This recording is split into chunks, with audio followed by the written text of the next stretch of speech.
Assalamualaikum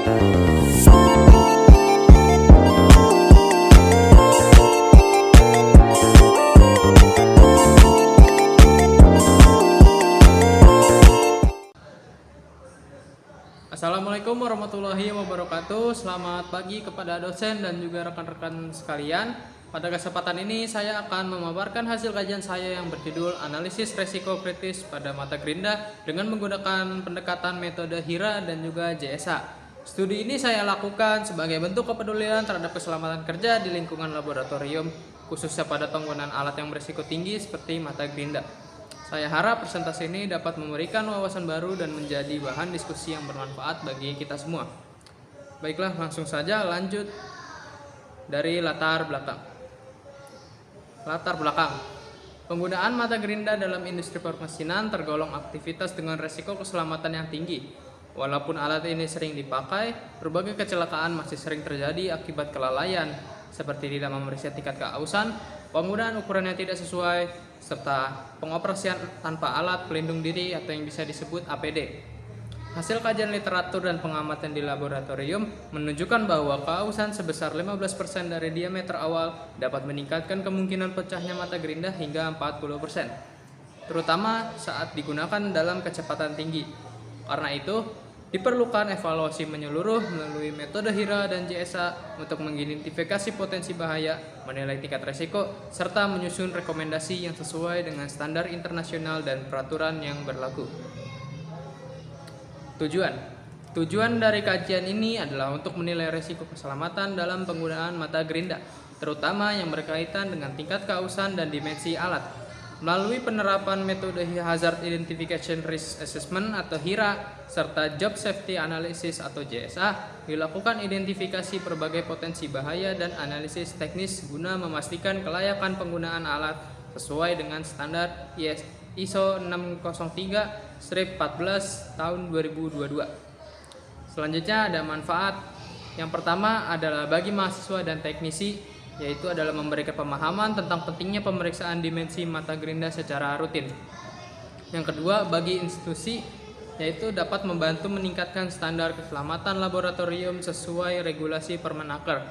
Yang ketiga, bagi akademik, itu dapat menjadi referensi berbasis data dalam penerapan metode HIRA dan JSA dalam konteks laboratorium.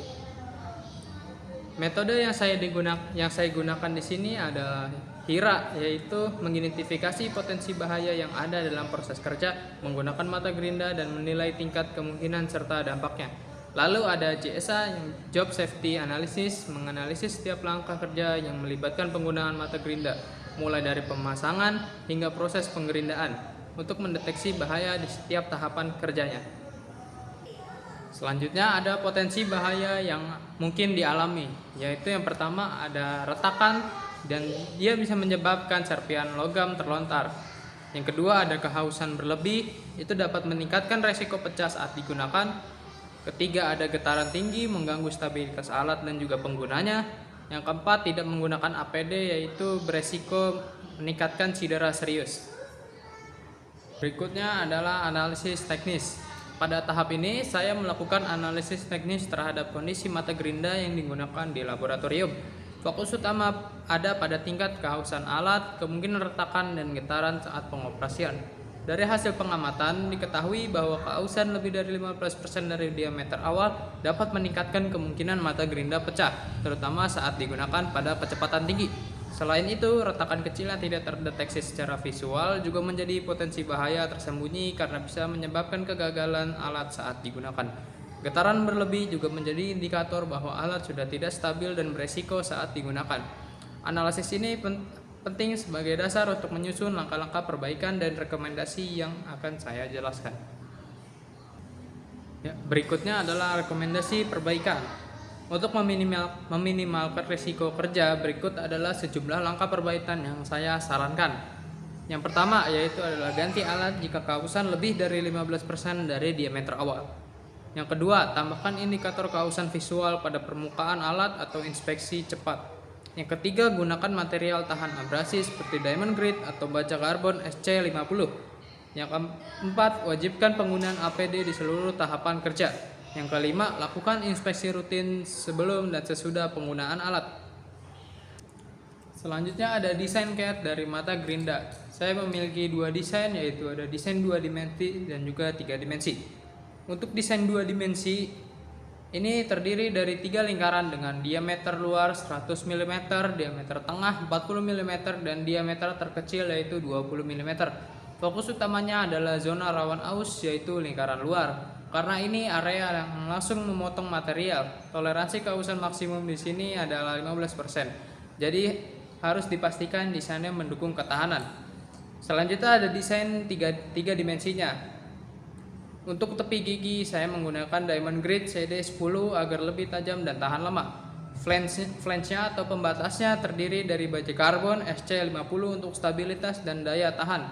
Terakhir, bodinya menggunakan aluminium oksida A60 yang tahan terhadap suhu tinggi. Selanjutnya ada kesimpulan. Penggunaan mata gerinda di laboratorium menyimpan potensi resiko yang cukup tinggi, khususnya akibat keausan alat yang hampir mencapai batas aman. Kurangnya penggunaan alat pelindung diri serta minimnya inspeksi rutin turut memperbesar potensi kecelakaan kerja. Melalui metode HIRA dan JSA, potensi bahaya berhasil diidentifikasi dengan jelas sehingga solusi yang tepat dapat dirancang.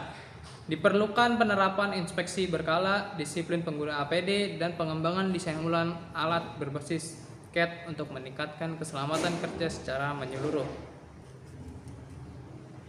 Demikian pemaparan dari saya mengenai resiko penggunaan mata gerinda dan langkah-langkah pencegahan yang dapat diambil melalui pendekatan HIRA dan JSA. Saya menyimpulkan bahwa keselamatan kerja bukan hanya kewajiban, melainkan bagian dari profesionalitas yang harus diterapkan secara konsisten. Semoga hasil kajian ini dapat menjadi kontribusi nyata dalam peningkatan standar keselamatan di lingkungan laboratorium maupun industri.